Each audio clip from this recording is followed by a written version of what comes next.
Hello ছোট বন্ধুরা, আজ তোমাদের জন্য আছে এক কৃষক কুমিরের গল্প। নদীর ধারে এক শান্ত গ্রামে বাস করত এক বুদ্ধিমান কুমির, নাম তার কমলু। কমলু মাছ খেতে ভালোবাসলো। মাঝে মাঝে তার মনে হতো সবসময় মাছ খেলে তো একঘেয়েমি লাগে, কিছু নতুন খাবার খাওয়া যাক। একদিন নদীর পাড়ে হাঁটতে হাঁটতে সে দেখল গ্রামের মানুষজন মাঠে শস্য চাষ করছে।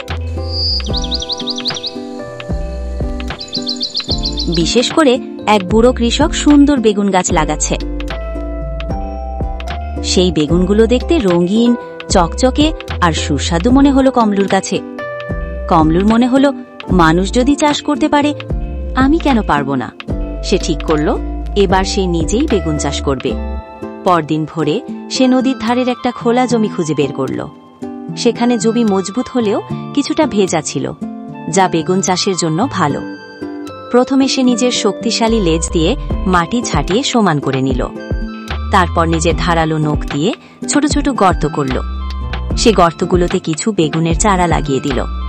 কাজ শেষে নদীর জল তুলে এনে গর্তগুলোতে জল দিল। দিন যেতে লাগল। কমলু প্রতিদিন সকালে উঠে তার বাগান দেখতে যেত, জল দিত, আগাছা পরিষ্কার করত, এমনকি অন্য প্রাণীরা যেন বীজ না খায় তার জন্য পাহারা দিত। ধীরে ধীরে বেগুন চারাগুলো ঘন সবুজ হতে থাকল। কিছুদিনের মধ্যে গাছগুলো বড় হলো এবং গাছে ছোট ছোট বেগুন ধরল।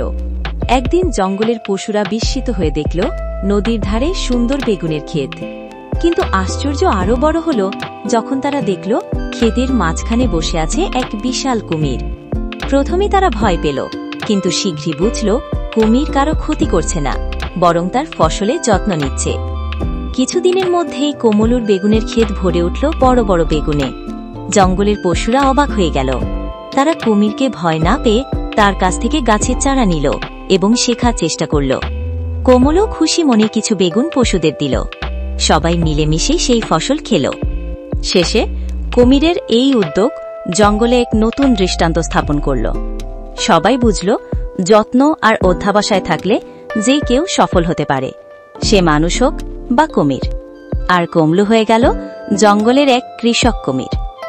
চ্যানেলটি অবশ্যই সাবস্ক্রাইব করুন, কারণ আর কিছুদিনের মধ্যে আসতে চলেছে আরও মজার মজার ভিডিওটি দেখার জন্য আপনাকে অনেক ধন্যবাদ।